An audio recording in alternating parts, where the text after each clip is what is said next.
Good evening, everybody. This is Patrick from the Poison Pen Bookstore with another of our virtual events.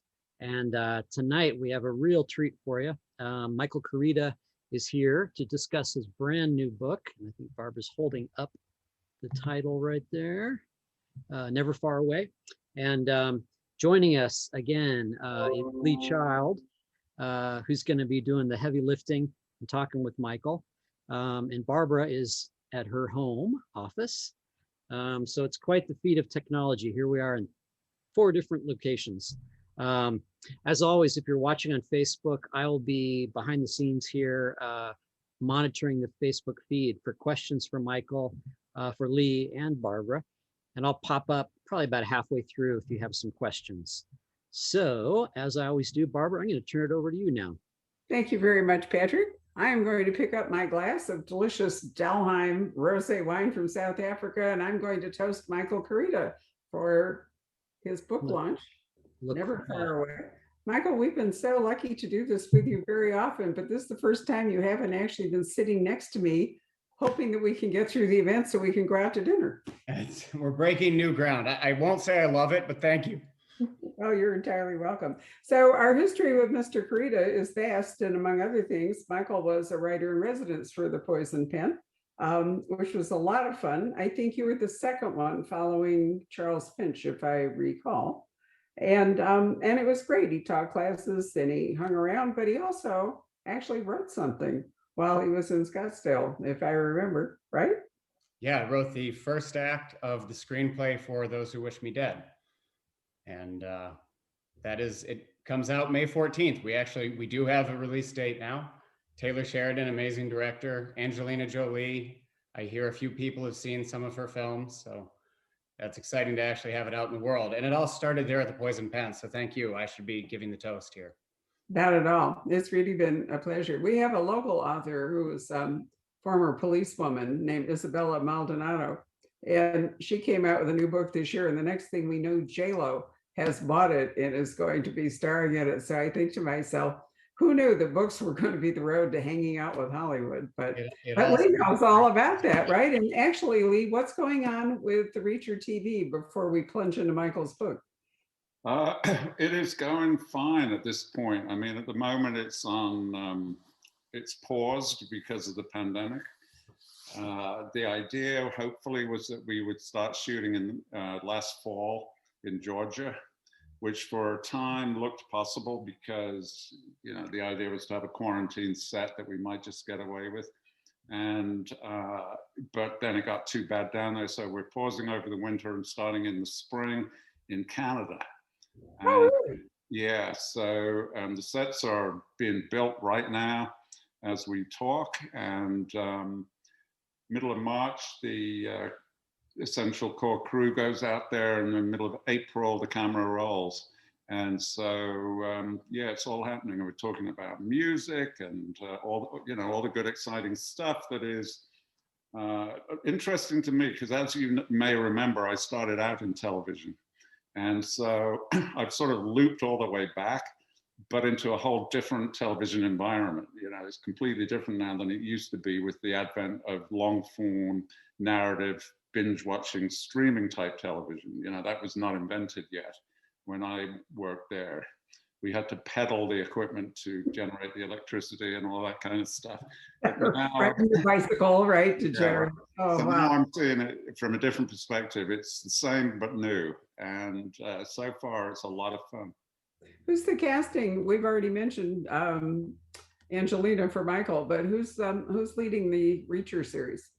The Reacher is a guy called Alan Richson, who, you know, we had, I don't know whether you noticed, but we had minor controversies along the way with the previous actor that was in the feature films. And you didn't notice? Okay, well, there was a feeling that despite his other qualities, he was physically not a fair representation. And so this time, and it was weird doing it by all the screen testing by Zoom, but I can't say bad words on Poison Pen, but we promised the biggest mother you have ever seen, and Richardson fits the bill. He's I'm not going to say this to his face, but he's, you know, not especially good looking. He's just a big, huge hunk of beef. But he has that kind of weird courtesy that Reacher has, you know, that is typical of an Army officer and West Point guy. He's courteous, but lethal. And so it's looking good at this point. It sounds great. I can remember when you were here at the store and the question arose about the casting of the Reacher movie. And I remember you saying, and it was really true, that there weren't at that point any very tall leading men available. Well, I just love that you get the biggest movie star on the planet and people complain. yeah. Tom Cruise, come on. Tom Cruise. You know, but I challenge. and Yeah. television was great for that because it's much less star driven than the actual feature films. You know, the feature film, the actor essentially has to bring the money, not his personal money, but he individually has got to attract the investment. And television works differently than that, and it gave us a way freer hand. And I think people are gonna really, they better, after what we put up with before, if they don't like this guy, then I'm personally gonna kill everybody who complains. I see. Okay, well, on that apocalyptic note, why don't we talk about the opening scene of Never Far Away, which I thought, Michael, was pretty damned apocalyptic. Try it again, apocalyptic.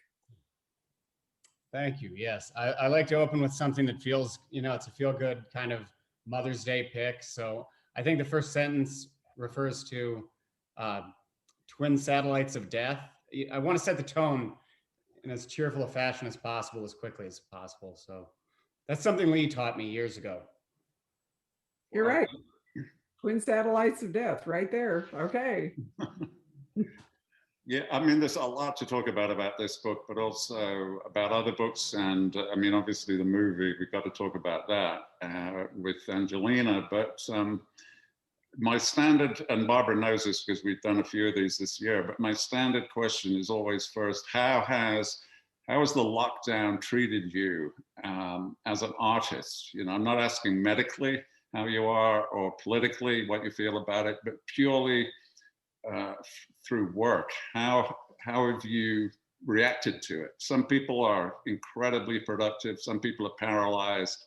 How has it been for you? You know, early on, I had this sense of, I feel like a desire to have solidarity. It was that, you know, bombing of Britain sort of moment where everyone else had their lives turned upside down and you feel like you must share in that in some way. And then we got a couple of weeks into it and I realized I have the great gift of not needing to turn anything upside down. I mean, I'm as fortunate as you could possibly be. I'm allowed to work in the exact same space, doing the same thing. And we don't have young children at home. We're not dealing with homeschool or any of those challenges. So on balance, hugely fortunate, but it definitely creeps in. I think from a craft standpoint, the question became, do you want to deal with this in your work? You know, do you want to hold to the moment? And I've always been a writer who ignores that as a matter of course, because I think it's sort of a fool's errand to try to write a book that is truly of the moment. By the time it comes out, you're already going to be too late. So I didn't embrace any level of the conversation about the pandemic. There's no one in Never Far Away or in my next book wearing a mask or dealing with that lockdown idea. And to me, that is, and I'd be curious for your thoughts on this, I think the reader comes to the page expecting, I mean, we're writing in either first or third, but usually past tense. I'm writing in third past tense, and it carries an automatic idea of history. It's something that has already happened. So I just wrote out a normal world. Yeah, I wonder whether it will ever show up in fiction at all, because my touchstone for that is the 1918 flu, which was you know, much more international, well, this is completely international, but an international crisis everywhere with death tolls much higher than what we're seeing now. Right. Absolutely devastating, but it really does not show up in the fiction of the 1920s or 30s. And then of course it's superseded by Depression and World War II. It just got buried. It never it does not feature much in fiction. I've never really seen it ever. Lehane touched on it in The Given Day, which that would have been what, 2005? He did, and that was, he also touched on the molasses explosion in Boston, which was another huge thing that never gets referred to. And I remember thinking at the time, wow, yeah, of course, you know, it was a massive, massive event. And this is really the first time I've seen it, especially in popular fiction. So yeah, Lehane did it, and probably somebody will do something, but I'm obsessed with that. We talked about it last time I was on it. I can't remember her name now. Connie Willis wrote a book in the 90s, in the 1990s, essentially a time travel book. It was set in the year 2060, and these Oxford University people had invented a time machine, and they went back to the 14th century, but missed the target somewhat and landed in the middle of the Black Death. And so they're worried about, will the person ever get back? And bearing in mind this was written in the 1990s, there's an amazing passage where, referring to the year 2060, they're all sitting there having a conversation saying, do you remember the pandemic 40 years ago? Which is a kind of freaky premonition, I guess, of what we've just all been through. Right. But yeah, I don't think it's going to show up much. I think that in general fiction, and this is a weird thing to say in relation to Never Far Away, but really fiction is about taking you out of yourself and showing you a life that you don't normally get, that you would rather have. And we've all suffered through this. I don't think anybody's going to want to read about it. Right. We all we're fatigued by it anyhow. Now, it seems like television is rushing off to try to put it in the moment. And I don't know about you, I have no desire to watch a fictional show that is set in pandemic world. I just have no appetite for it. No, I neither. And what has struck me both about the television and real life is how difficult communication actually is, because face-to-face communication depends so much on subliminal facial expression. You know, I've been very conscious of meeting people at the door. You're wearing a mask, and you can't do any of the things you would normally do. You know, that sort of welcoming smile, or the face that says, "Yeah, you're not interrupting me. I'm fine," or whatever. Or your eyes glaring at the person, and you've got no idea what expression you're communicating or receiving. It's a tough time for sarcasm. I learned that quickly and painfully. But maybe that's not the worst thing in our current society. A little less snark, a little less sarcasm. That could be a positive out of it, I suppose. I guess. I do wish, though, that people had been a little bit more collective about it and collegial about it. The fact that, I mean, it maybe the only subject for a novel would be, you know, you look ahead into the future and you plan a response to a pandemic, which you must know is liable to come at any time. So you plan the response and you plan it down to the minutest detail. And then the population won't do what you need them to do. It is utterly bizarre to me what has happened in terms of day-to-day detail about it. You know what I went back and reread really early was Under the Dome by King. I think that holds up very well as a plague. It doesn't have anything to do with a plague. It's just the idea of a siege and how well people do or do not work together, and how quickly there's that Lord of the Flies idea of how quickly we split into our survival factions, and not in a very redemptive way. When you think about the human spirit, we love to tell these survival narratives in which people band together. But I think that might be more a product of fiction than reality in some cases. Well, it certainly seems to be, yeah. I loved Under the Dome. I remember it well. I took it as a political allegory at the time. Yeah. And I'm sure that's how he intended it. It would be interesting to talk to him about that now, because the way I understand it, it was inspired by the Bush years, albeit published later. And, you know, what of the past several years I know Stephen in particular has not been a happy camper for the last 4 years. No, he'll drop a different dome down, but I would like to read it. Yeah. So are either of you a fan of dystopian fiction? Do you read much of things like The Hunger Games and so forth? I haven't read The Hunger Games. I mean, if you consider The Dog Stars by Peter Heller dystopian, then a huge fan of that book.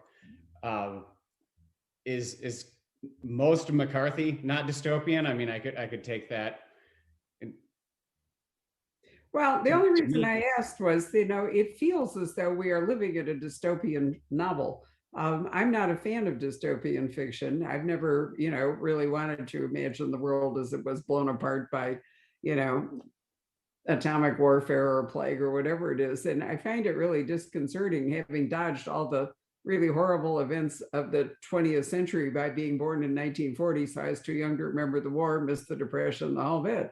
And all of a sudden, I feel as though I'm living in a dystopian novel. And I think a lot of people do. And it's very difficult to find your way. And also, since we can't see where we're going very clearly, I think that makes it hard to write about it. Because anything you write about it, as you point out, Michael, would be very dated by the time a book emerges. I think that's where you go to the idea of emotional honesty, though.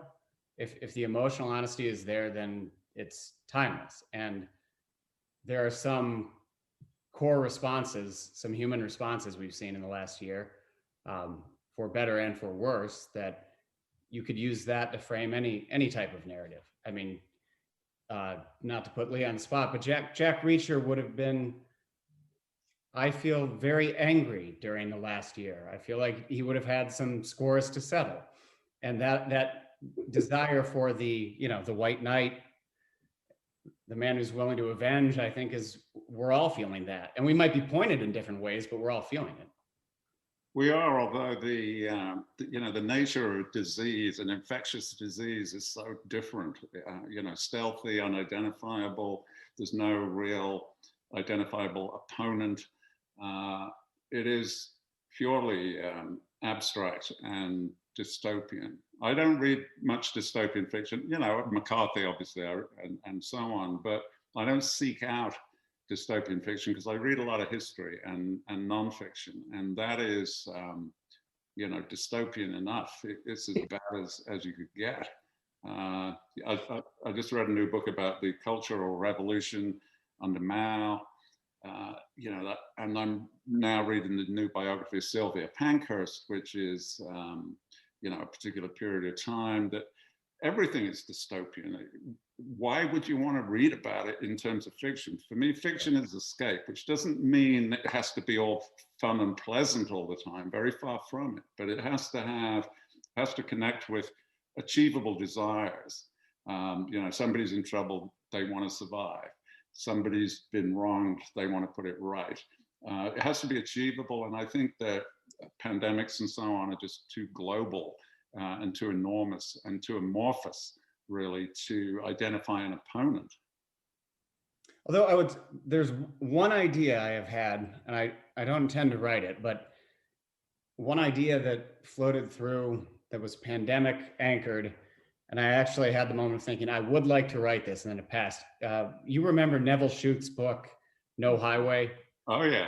Okay, so we have the engineer who notices the thing. It's the stress of the metal, I believe, on the new plane, right? And he's worried about that, and he's worried about it, and he thinks something terrible is going to happen, and everyone ignores him, and then something terrible happens. I was thinking about that when they were getting into the production stage of everything from the early days of the test and the swab. It's like we had trouble with the cotton swab, right? Let alone the vaccine. You get to the idea of, okay, just glass alone. How do you source it? How do you store it? The role for a character like that engineer who has the concern, and has had, I think, is important. The concern over this one element, and people have said, we're not going to need it. Essentially, we're not going to need that many N95s. Come on. Picking up that character in the moment, I think, would be fun. Right Yeah. now, I'm too gutted by it all to have any interest in writing it, though. Yeah, it's great to talk about Neville Shute. I mean, No Highway, I thought it had a rather, irrelevant kind of sex scene or sex strand with the famous actress that I assume was a sop to engineers everywhere. That yes, you know, you can make it too, but. I felt that was a bit bolted on, but otherwise it was a sensationally good book. And I don't exactly lie awake at night worrying about it, but there were a lot of great writers in the 50s that were, not necessarily straightforward thriller writers like Alistair MacLean, whoever, but people, there's a guy called Nigel Balchin, there was Neville Shute, obviously, there was Campbell Innes, these big, bony, meaty stories that they told. I wonder how this generation is going to appear, 60 or 70 years from now. Will anybody remember any of it? It's a good question. I'll trust Barbara to answer it. I was thinking the toilet paper jokes will absolutely not play. No, they will not hold up. That's down the road. Right. Anyway, let's talk about the dystopian, not really, but the dramatic opening scene of your book, which I thought you led us right down the garden path, Michael, to the very end. It was great. Did you feel that way, Lee? Did you know where it was going from the very beginning? I did not, because of course, at the very beginning, unless you, a book like that, unless you have seen the coverage and you have read the flap and all of that kind of thing, you don't know who anybody is. And so, I got it as a PDF without any of the accoutrements that would allow me to interpret it. So you just have the words and chapter 1, this is what happens. And I won't give a spoiler or anything, but it's a magnificent trick. It's a false lead, really. And of course, you don't know that if it was a serious character, yeah, you would know that, yeah, this is not quite what it seems, but you don't, of course. And so, just a great opening. What would have been a really, really good conventional thriller opening, this bad thing is happening and other things are going to follow, turns into a stunning opening that then you cannot resist reading the rest of the book. And in a way, that's what annoys me about Koryta, to be honest. Because two things annoy me about Koryta, in that he first of all blew my long-held belief that it is fairly pointless writing when you're young. He is the only person that has really ever proved me wrong about that. That you get the occasional young writer who comes out with a book, and I've read some, 18-year-old novelists or 21-year-old, and they tend to be slick and proficient, but they're fundamentally a parody of something else that they've read or a group of things that they've read, and then there's very rarely a second or third book. But Michael started out young, and disgracefully, disgustingly young, and the first book was terrific, and then which leads me to the second thing that annoys me about him. He doesn't get any worse, it gets better and better until Never Far Away is really a huge book in terms of the complexity of what happens, the cast of characters, the intertwined motivations, all of that stuff. It's a big text, but it is so expertly managed that you don't really realize that. It reads very fast, and it is, you're never scratching your head, oh, who is that guy? It is very, very well managed. So in terms of professional jealousy for a person who started when I was 40, I resent him on those two counts. I appreciate that. It's not my perspective. No surprise. I still feel like each book is my first one out. And I know that might be a cliche answer, but it really, you might have reached a point where 12 books in, you said, I've got this. And the blank page is not intimidating. I'm not there. Yeah, But that also means I have fun with it. I don't think anybody is there, and nobody worthwhile ever gets there. And I never reached a point where I said, okay, I got this. I mean, for me, it was that classic imposter syndrome thing where that was nightmarishly redolent of the thing that happened to me in elementary school, where we moved up a class and we had a new teacher who didn't know anybody. And they wanted me, on a Friday afternoon, we did art. And so the first Friday, my picture came out pretty good, actually, which was a total fluke. And then the next Friday, it came out pretty good again, which was a double fluke. And then the third Friday, he wanted us to do this, this class project, and he put me down to do the wall art. And I thought, I can't, no, it was 2 flukes in a row. I can't do this. And actually I couldn't. It was dreadful what I did. But I never lost that feeling with writing, that you get away with it once and you think, great. And then you're worried, will you ever get away with it again? And in my case, 25 books later, it's still exactly the same. And I think I thought it was just me. And I remember very, very early on talking to a Texas writer called Jeff Abbott. Do you know Jeff? Yes, yeah. And I sort of cautiously admitted to him that I felt this way. And he said, everybody feels that way. If you don't feel that way, then the book is not going to be any good anyway. And so I took some reassurance from that. I think the reader smells overconfidence or arrogance quicker than the writer will. I mean, you can tell when it's being phoned in. You can tell when the level of devotion to craft is present and when it's not. I agree. And I think there's a very simple and obvious clue that I've noticed is that if the writer is phoning it in or painting by numbers, there is much less dialogue than there ought to be. There's some kind of a reluctance to actually inhabit the character, to believe in the characters, to visualize them as real people interacting, and therefore there is naturally less dialogue. It's more of a description of things or events. And I definitely noticed that. Generally speaking, with older guys who who are definitely phoning it in, but it's a tell to me if there's less dialogue than normal, their heart is not in it. Well, I hadn't considered that, but I think it's a great point. If you haven't put in the time to think about how the character really metabolizes the world, then you are not going to feel comfortable speaking in their voice. And so it's a smart observation. Now I'm going to go back to the work in progress and add 30 pages of dialogue. So yeah, exactly. You better. Just so you don't know immediately. Yeah. But so Never Far Away is, as a title, I think it becomes self-explanatory as you understand the story. But really, I guess, I'd be interested to hear the angle from which you approached it, but it was really a bit like that question that you would pitch to say, what would you do to protect your family?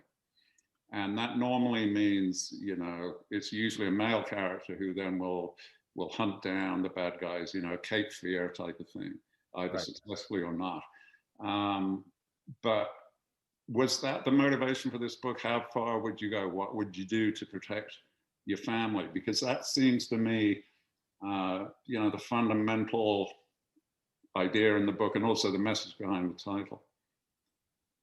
Yes, I think that's about halfway there. The other question I had was, what would you feel beyond instant elation if you felt like you had stepped away from your family, you'd made this sacrifice, you had done the right thing, and a decade goes by and you are reunited? It's so easy to consider it from the point of view of, this is great. I never thought I would have the opportunity to know my children. But I think the response would be a good deal more complex than that if it actually came around. And you were asking about sort of where it came from. The Wasp was really to me the core of the book. I had that idea of the wasp being the trigger of the car accident.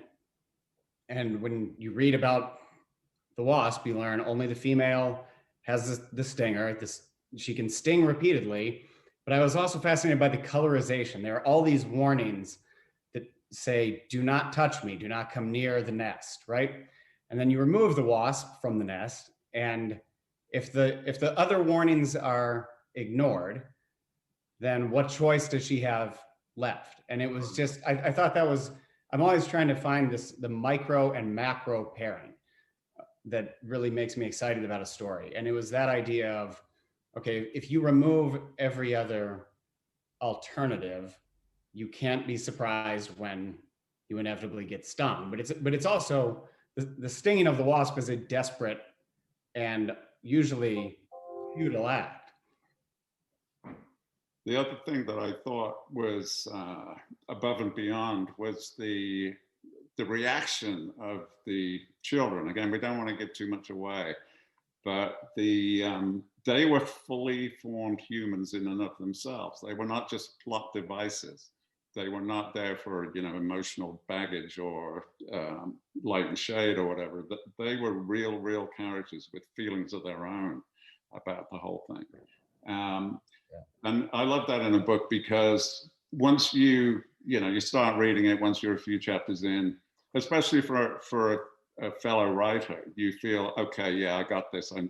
I see where this is going, and you're perfectly capable of enjoying the ride. But what I love is frankly, when people do stuff I wouldn't have thought of, that really surprises you. You go, wow, yeah, that is good. And it can be the smallest thing. I remember reading a Robert Crace book where I guess it's not Elvis. What's the Joe Pike? Yeah, Pike, the nasty one. He's in some perilous situation, and he's got somebody else's baby with him, and he's in some office building, and he knows bad guys are entering the building, so he puts the baby in a desk drawer, and then he shuts the drawer. And I thought that simple tiny thing was fabulous. Yep. And you can get that in characterization too, like Ian Rankin, Rebus. The guy usually sleeps in his armchair in his living room because he's too lazy to go to bed. And I thought, there again, a tiny thing, but very impactful. Do you think, I can't ask you about their process, but for you personally, when you hit on those moments, are they surprises generally? Yeah, and there are two things that happen to me that are rare. You get an idea like that, utterly spontaneous in the moment, and it is a complete surprise, and it works, and I love that. And the other thing I love is if you do a sentence or a couple of sentences that are really good, you've got a great line. And you feel a kind of euphoria for that. And I've probably felt that in my 25 books, I've probably felt that, I don't know, 30, 40 times. And then you read somebody like William Shakespeare and you think, my God, this guy was feeling it 30 or 40. Yeah, those must have been fun days, right? Yeah, it was just constant with him. He must have been living on a wave of euphoria. And you can actually kind of see that in the writing. Yeah. The chasing of just the particular arrangement of words. There's an infinite number of ways to say the same thing, but then there's the one that sticks. And as you said, it would be great to pretend that happens on every page or every chapter or even every book, but it doesn't. No. It doesn't for me, at least. No, not for me either. And a lot of them are minor, and I have noticed, and actually I'll ask you this as well. I've noticed that in every one of my books, there's something that I'm kind of proud of. It can be sometimes a paragraph or two or a whole page or something, or a notion or a thought that is being explored. And I'm really satisfied with it. And I think, yeah, that is pretty good. And out of 25 books, nobody has ever mentioned or picked up on it. No, they never, the little battles, the little victories, I feel like have to be individual. And it makes sense. But I'm always waiting for that moment where someone comes up at a signing and says, points to that small thing that you're referencing and says, man, I loved that. And so far I can't, there's some great questions or, sharp-eyed readers, but I don't think the emotional experience that we have ever translates in exactly the hoped, the intended way. Which I think is fair enough, because the inverse of that is that the struggles that we have, we certainly don't want those to be visible. And, there are so many cliches about expressing how to do it. I think Michael Connolly says it's like you get in a limo for a ride to the airport and you don't want to know about all the whirring bits thrashing about underneath or under the hood or whatever. You just want to get to the airport in comfort. And so we want to conceal the difficult bits or the places where we've struggled, which can be the most stupid and trivial parts of a book. How to get the guy from one room to the next room can be agonizing. And Right. you don't want people to notice that. So maybe they shouldn't notice the small personal triumphs either. Yeah, that makes sense. When you invent the perfect fan belt for a car, you don't want that to stand out, right? You don't want it to stand out for failure or success. Just move the thing down the road. Yeah, so much of it is designed not to be noticed. And in a sense that is, but what really gets me is when somebody does come up in the book line and say, I love that bit where, and then they go on and quote somebody else's book. Offer someone else's character, yes. Yeah, which, happens a lot, and to be fair, it happens to me. As a reader, I read constantly, and I think I do keep pretty good track of it, but I'm perfectly capable of confusing books or titles or episodes. Well, I just want you to know, Lee, your Harry Bosch has meant a lot to me. And yeah, over the years. Yeah. Great inspiration. So let's talk about Angelina Jolie and the rest of that context. How much of the screenplay survived? Were you involved at every stage, and did you do the polishes and all that kind of thing? No, so I guess I would say I'm the bridge. Originally I just optioned the book, and it was to 20th Century Fox at that point, and they brought a writer on who did a draft. I wasn't a fan of the draft. Hannah was not even a character, and the most of the book had been removed, which I'm honestly fine with, as long as you get the emotional core right. And I didn't think that was there. So I took a crack at it myself. Fox brought me on, and I was writing for Fox and another director. And then it's like, okay, we can't get this over the goal line. So they never say fired, it's like, you're not retained. We'll add this other person. And they brought on an Oscar-winning writer who I think the world of at that point as a writer.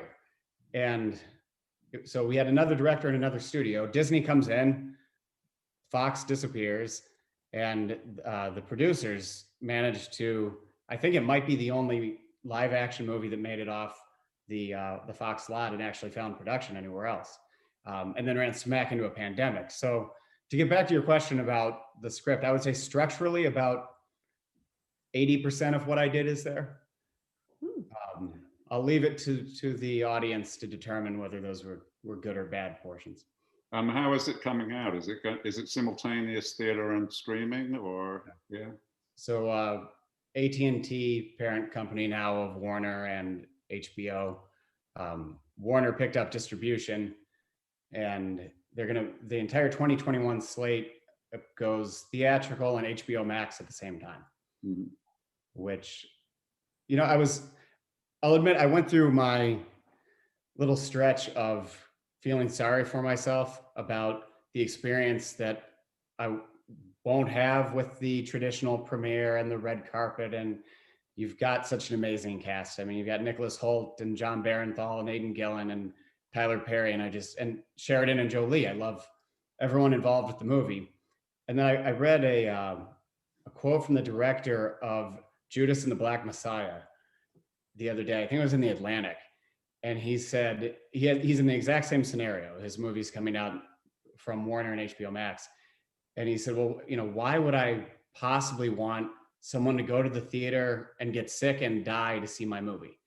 And that part is obvious, but then he also reflected on a personal level. He said the last year has been crap for me. There hasn't been good content. I'm starved for good content, and I'm ready for movies. We've had TV, we haven't had movies. And so I read that and thought, okay, that's the way I need to look at the world. I need to just appreciate the fact that it's out there, and it has great performances. It's well shot. People will enjoy it. Yeah, I can't wait to see it. I think that, obviously I haven't seen any of it, so I can't say, but it should, the bones of it, the book was great. And obviously a lot of books have been screwed up, but it seems like a resilient enough story that it should survive. Well, I keep joking, it's had the right title. I mean, it's been through multiple writers, directors, studios, and then right into a pandemic. So it's an aptly titled project. I'm amazed the title has survived. I shouldn't jinx myself. Yeah. Too soon. Yeah. But yeah, I'm sorry about the premiere and all of that, because, I had 2 of those, and they are undeniably fun, in a sort of shameless way.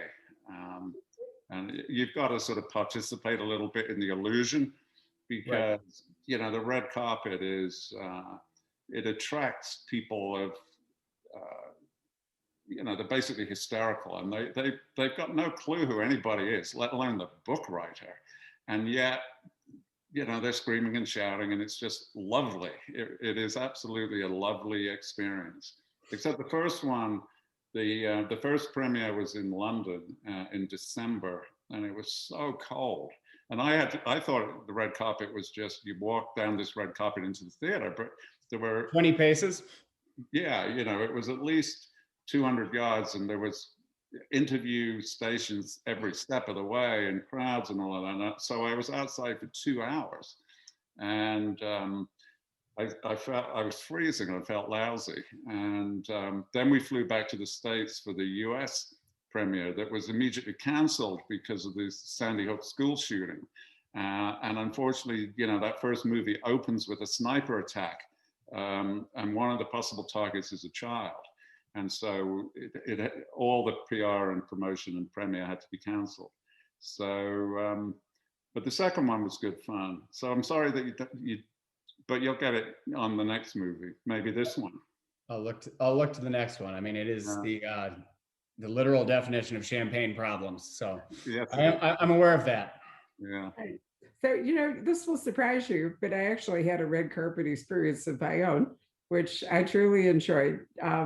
Joanne Harris and I got to be friends over one of the worst book supply debacles ever. I persuaded Viking to send 100 copies of Chocolat to Joanne Harris in Manchester, where she lived at that point, near Manchester, to sign. And in those famous words of long haul truckers and so forth, the books fell off the truck and disappeared. And it took something like 18 months to reassemble 100 first printings, because it shot off into reprints and get them back. And so I went over to the UK for, I don't know, it must have been a CWA conference or something, and Joanne and I met up, and the movie was being shot, at that point, of Chocolat with Juliette Binoche and Johnny Depp and so forth. And Joanne was apprehensive about coming to New York for the premiere, so she invited me to be her date. And actually, I agreed. My sister was a very big thing in film. She was the director of film and the film archives for the Museum of Modern Art. So she was a big nose in film. So when I went to New York, she was sort of visibly grinding her teeth that I was going to the premiere of Chocolat with Joanne, and my sister, was not invited.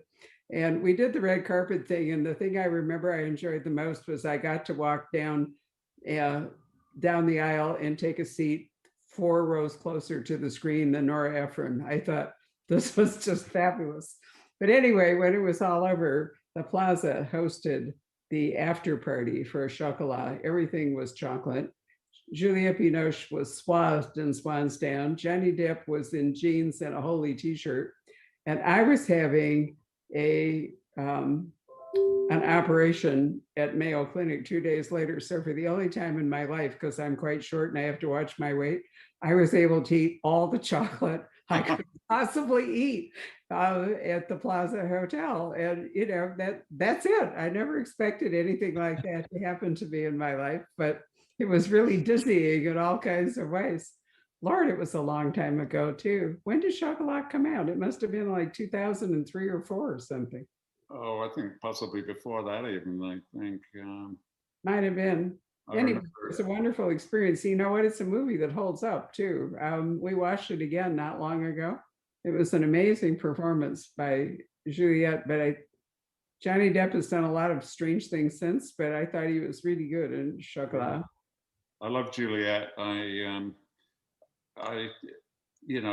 had to find something wrong with her so that the wife wouldn't worry too much.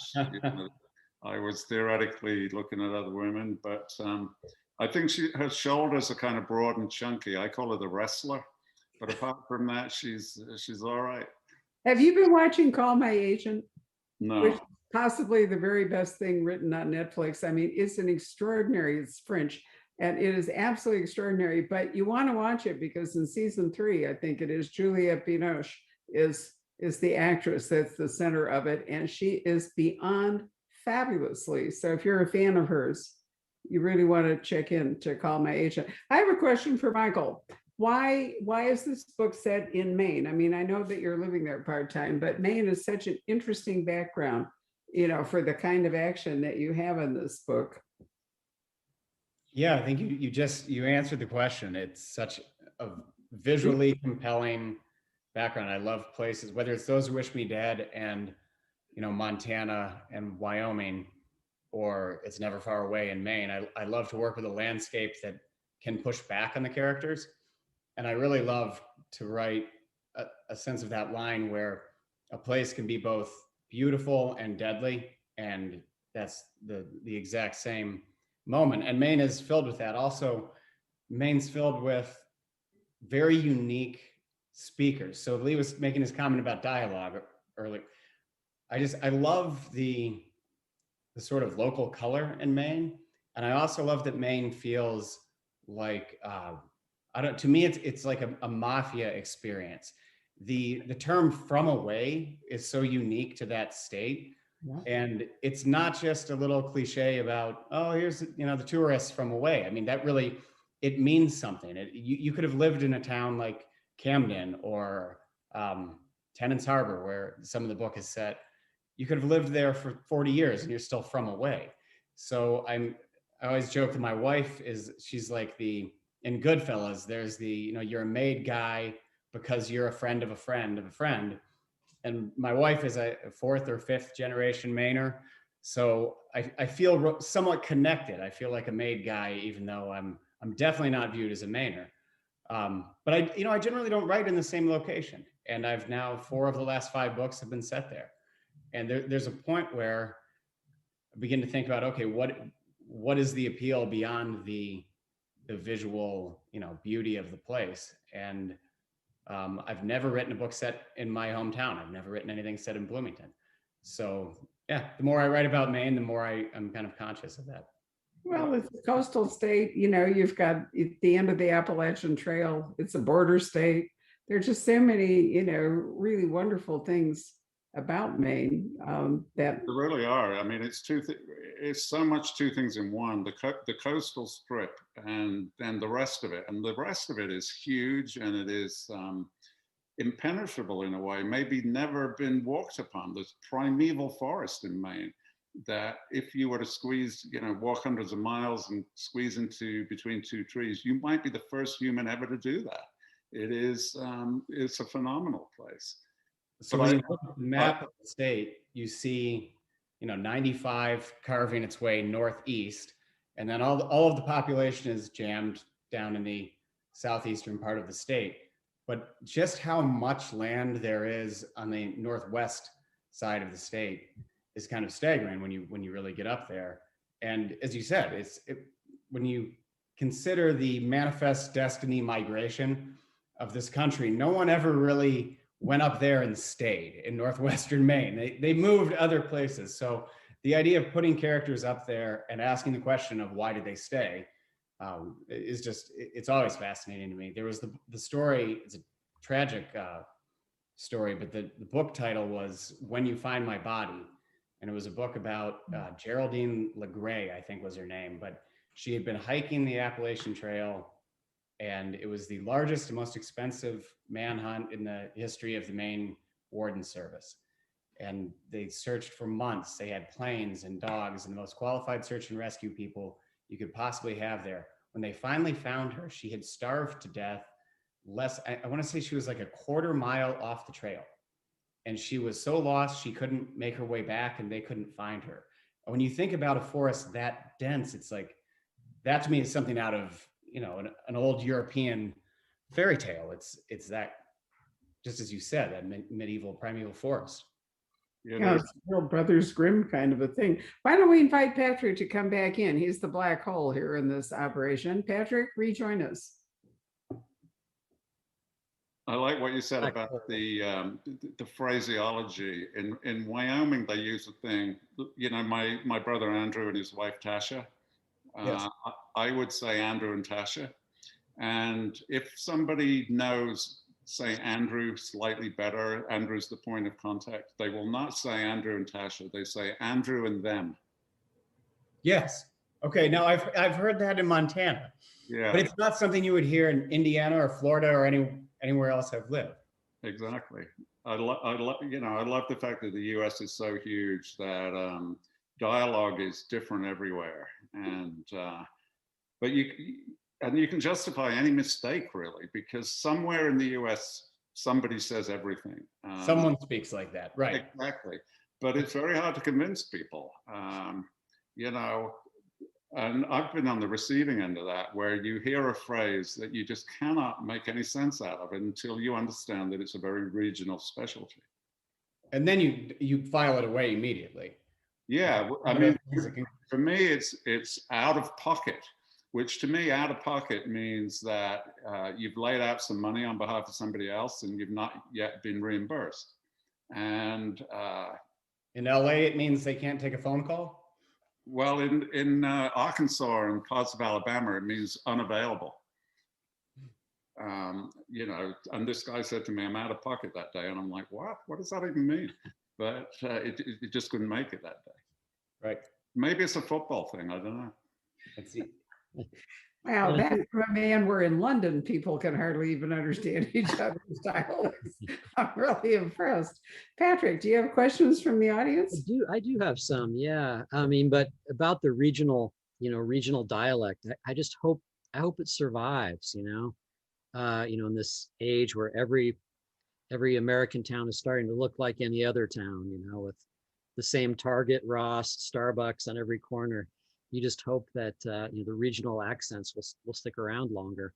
Having recently driven from Maine to Indiana, I can tell you to rest easy. They're alive and well, huh? Yeah, I agree with that. I mean, you would think it's in severe danger because of television, a mass national audience, and certainly Valley Girls speak and everything has spread, but the distinction of one place to another is still well alive. It really is. And I love doing what Michael just said, driving long random distances and stopping where you feel like it and finding a motel. You see things, you hear things that you may never use, but it is just great for a writer to do that. Wandering without any purpose whatsoever is the way to do it. In the UK, of course, they have that elaborate Cockney rhyming slang, which I find fascinating. Yeah, me too. And that was originally a kind of code speak for criminal classes to communicate. Allegedly, it originated in prisons so that you could talk to each other without the authorities knowing what you were saying. Right. But yeah, I love it too because it's whimsical. There's no real point to it, but it just adds joy to life. You need a little whimsy in prison. That's right.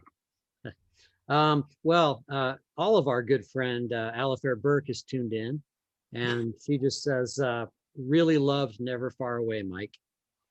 So she has that. Thank you, Alifair, who generously supported the book when she had no time to read. So drinks on me when we meet in person in some future society. She's the best. Alifair, when's your next book coming out? I can't wait.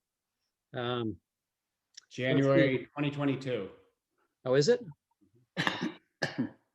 Sandra Fielder asks, will there be any more Lincoln Perry books? If he kicks down the door and says, here is the story you have to write. And I realize that might sound glib, but it's really the way I feel about it. I never intended to stop writing the series at a full stop level as I have, but I also have no intention to just force feed a series character. I can't do that. So I wouldn't mind seeing him again, but it's been a while since he knocked.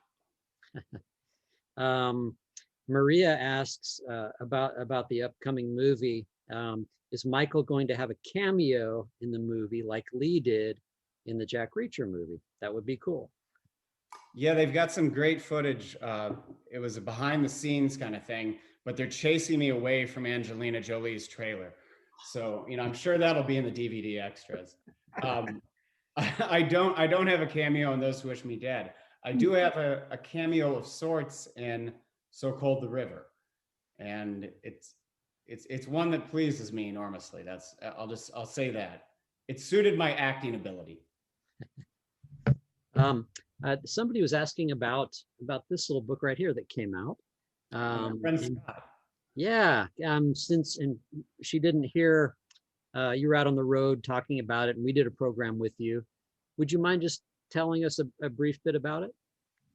Yeah, so Scott Carson is my alter ego. He's going to handle sort of the dark side of Michael Koryta. So anything in the supernatural or horror vein will be published under the Carson name.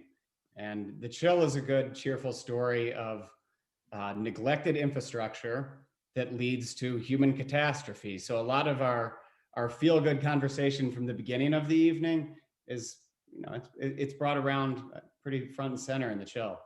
And I have another book coming out in October under the Carson name that is also set in Maine, and that one's called Where They Wait. And it's a cheerful story of, so we're seeing these like mindfulness apps everywhere, and it's like Calm and 10% Happier, and there are a bunch.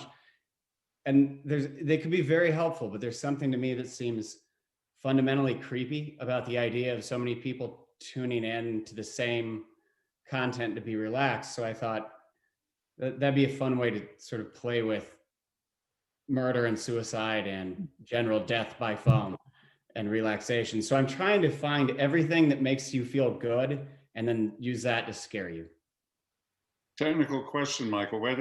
How did you choose that alter ego name? Was it just made up out of the blue, or has its personal significance, or what? It's an excellent question coming from Jim.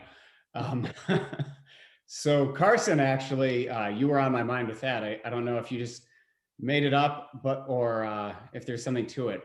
The idea that the most bestsellers are published with the last name beginning with C. And I wanted to match the number of letters in Koryta, because I've always sort of imagined the idea of having a name that people could pronounce and spell. Barbara and other booksellers have talked about this word of mouth thing for a long time that doesn't really suit Koryta. And in The Natural, which is a book and a movie I love, and the movie is, that was a touchstone with my father for a lot of years. One of the most important characters is never on screen. And his name is Scott Carson, and he's the scout who finds Roy Hobbs. And then he sends Roy Hobbs up to the New York Knights, and Roy Hobbs hits everything. And it's like, well, is Scott Carson working for good or evil there? And I love the fact that we never really know his intentions and we never see him. It felt like a good pen name in that regard. It is an excellent pen name, yeah. Thank you. Question for both of you, Lee and Michael. Just about, are there any writers that you automatically drop everything to read their new books? Besides each other. Yeah, well, that's if he's on the list. There are a bunch. I mean, I feel like I'll go over a lot of the usual suspects with Michael Connolly, Alistair Burke, Lee Child, Dennis Lehane. I'm trying to think of some people outside of the crime genre. I mean, Stuart Onan is a writer. I wouldn't miss anything by him. Daniel Woodrell's been really quiet lately. Jane Harper's become one. She's in the crime genre, but I could go. I mean, Lee, you read? How many books have you read this year, Lee? Oh, well, I was a judge for the Booker Prize this year, so there were 162 of those alone. I probably did easily over 320 or 30 last year, and this year, what is it? We're about how many? It's a book a day, basically, is what I like to do. But the thing I love is I would say those same names: Alistair, Michael Connolly, Dennis Lehane, Harlan Coben, people like that, because I know them, and I hang out with them a lot. And you and I, we're in social situations quite a lot, just shooting the breeze. And what I love is a year and a half later, you sort of pick up on those clues. Because a book is obviously a book, but it's also a kind of record of what the author was thinking that year. And if you know the author, it's like a letter from a friend. This is what was on my mind. And many times, I mean, with you, we could have been having dinner or something, and then a year and a half later, the new book comes out, and I read it, and I think, okay, that's what you were thinking about that night. There's always something. And Alistair, for instance, I remember the book called The Midnight Line.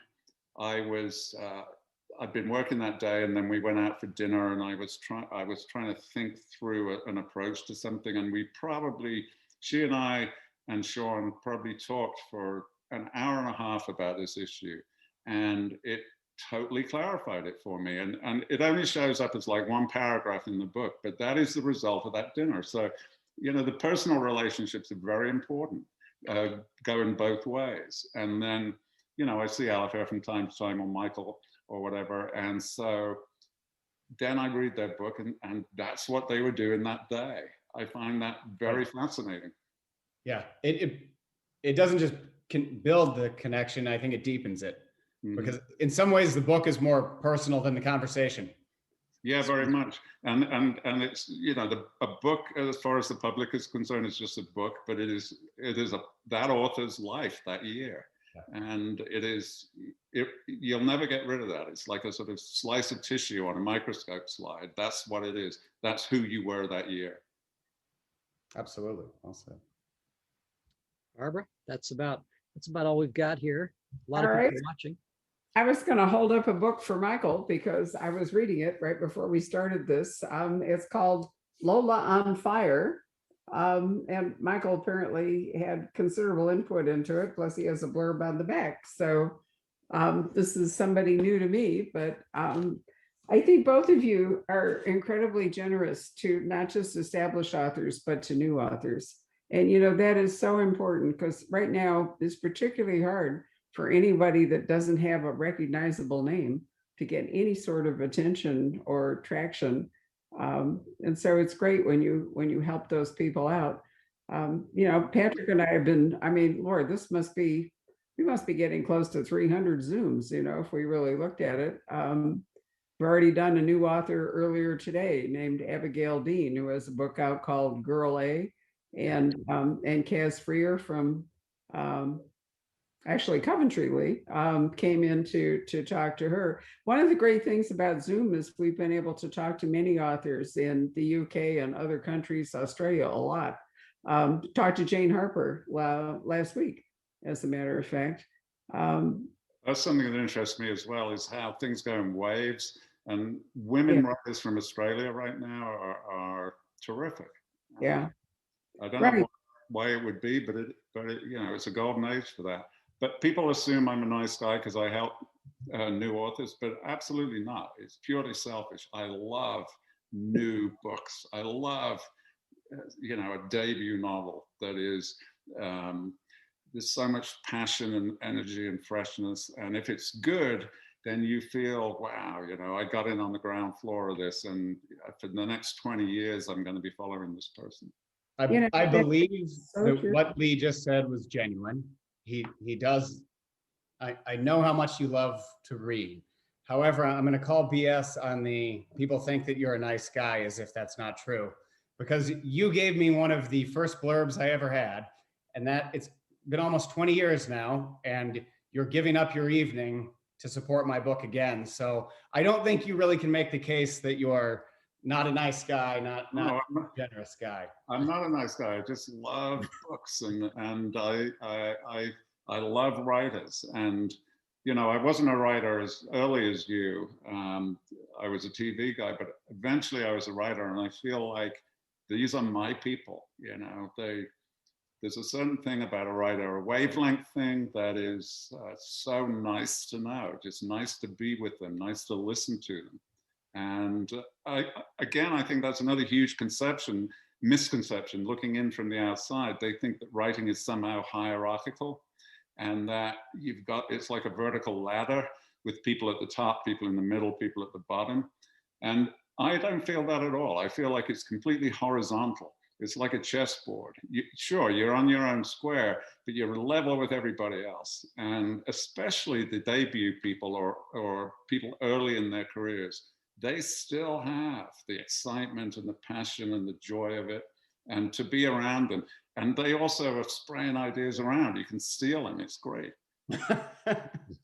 Well, you've identified two really crucial things, I think, Lee. You know, one is the excitement of discovery.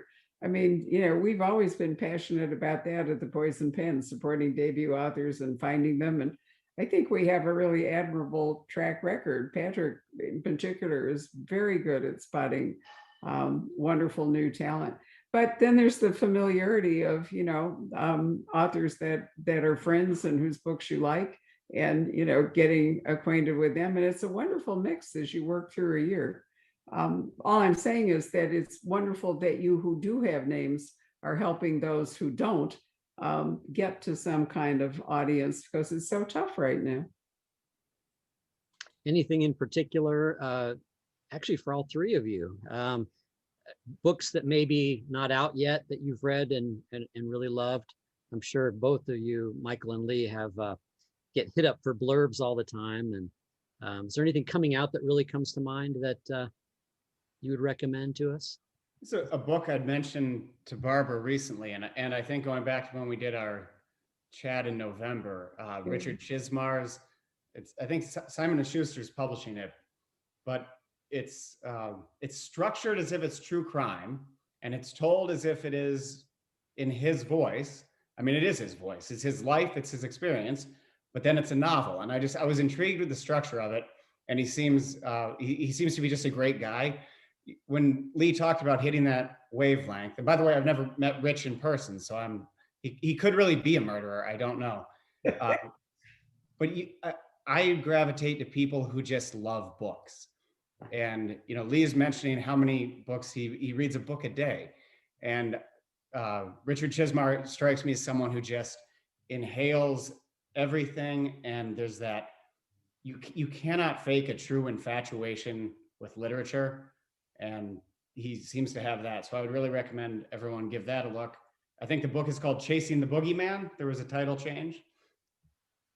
And you've already booked him to do an event at the Poison Pen, and then asked if it was okay, which I thought was wonderful. Feel free to do that anytime you want. How about you, Lee? Well, I mean, I'll preface this by saying there are coincidences very often in publishing, I find. And for instance, my first book in 1997 was fundamentally about counterfeiting. And Robert Crace's book in 1997, I think it was called The Monkey's Raincoat, was about exactly the same thing. And, you know, obviously we didn't know each other. We were living 6,000 miles apart, never talked, never met. Why would we, or how could we? But the same subject was there. And I just read a pre-publication book by a British writer called Claire McIntosh, who is wonderful. And that book is about an airline flight attendant, a stewardess as they used to be called, who gets on a plane. But the wrinkle is that her family has been kidnapped. And unless she causes the plane to crash, her family will be killed. And then in the mail, just the other day, I got this, which is called Falling by T.J. Newman, which is the pilot gets on the plane and the pilot's family has been kidnapped, and unless he causes the plane to crash. And they are both brilliant books. They are both great kind of airborne locker room mysteries. And both of them could be classics, but it's an amazing coincidence that they are covering very similar stuff. Well, I will throw a trio at you. Ruth Ware, One by One, is a locker room mystery set in the Swiss Alps. Allie Reynolds has a new book out called Shiver. Guess what? It's another book like that by another British author set in the, I think, French Alps. I'm not sure which. And then on Saturday, we're going to be talking to Sarah Peace, whose new book, The Sanitarium, which is a Reese Witherspoon book, is surprisingly a locker room mystery set in, high up in the And really good. I read that one too, and that's terrific. It is terrific, but I mean, it's so interesting that we would have three books by three British authors that are basically locker room mysteries, and all of them set in the Alps. And, for the length of time that it takes books to come to publication, it isn't like anybody stole the idea. There's no plagiarism involved. There's no nothing, but it's interesting to me that somehow or other the Swiss Alps have called to people so powerfully. It's a question that Jane Ann Krentz is gonna talk to Sarah with me on Saturday, and it's a question we debated asking her, if she was aware of these other books that are so similar in the background, but yet the books are all completely different. So, I think there's something in the zeitgeist, Lee. I really do. I think there's just stuff that, people tap into for whatever reason. I think it's also great when you don't know that there's another writer out there on that same terrain. I mean, Lee, would it have been not crippling to you, but would you have been concerned to know? Imagine if Crace had 4 books out, and you knew that he was I should have thought about it, because what Barbara said, it's the zeitgeist. But I think more specific then, because in 1995. The US got a new $100 bill. For the first time in probably 50 or more years, they redesigned the $100 bill. And therefore it was newsworthy. So all that summer of 95, there was a lot of news coverage about why was this being done?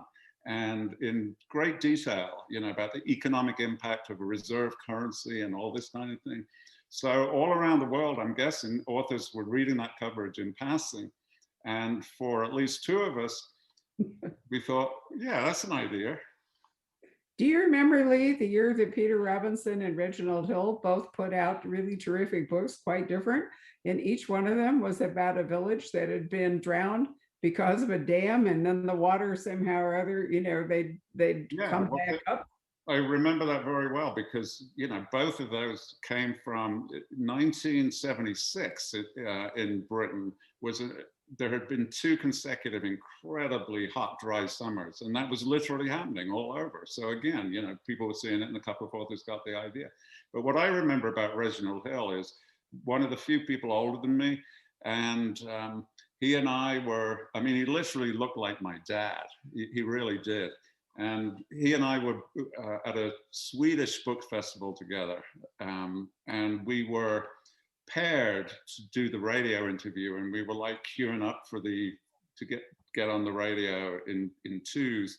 And I didn't know him particularly, but we were chatting in the line, and over his shoulder I could see this stunning Swedish girl at maybe 17 who was kind of looking at me, and I could tell that she wanted to come over. So I sort of, yeah, come over. So she comes over, unbelievable looking. She comes over and she says, "Would you introduce me to Mr. Hill?" Aha, a humbling moment all the way around. I'm Reg Hill. He was one of my truly favorite authors and a man of unparalleled versatility. Honestly, he was just astonishing. Listen, guys, it's been great. I didn't realize we'd been going for so long. Thank you very much. It's been a fascinating evening. Patrick, thank you for hosting. Lee, thank you Thank so you, much. Lee. Great And to see you Michael, all. for the little tiny drag of wine I have left, let me salute you. This is a marvelous book. And we're really looking forward to May and the movie. And I'm looking forward to talking to you again when Scott Carson appears in October, except I gather we're going to talk, you and I and Mr. Chismar, sometime in the summer. You're going to get sick of me. I'm taking up residence. I never left. I love it. Great. Thank you very much for all of those Thank of you, you Lee. who have been watching. Don't forget, we have autographed copies of Michael's wonderful book, Never Far Away. And tomorrow there will be a podcast available. So if you'd like to recommend this program to your friends who don't want to sit in front of a screen, they can put on their earbuds and just listen to it. So thanks very much, guys. Good night. Thank you. Be safe. Be well, everyone. You bet. Take care. Hello. We hope you're enjoying our programs and podcasts with authors. We'd like to expand them, and your help would be appreciated. Please make a donation at poisonedpenfoundation.org. 100% of the proceeds will go to help connect authors with readers in this difficult time. Thank you.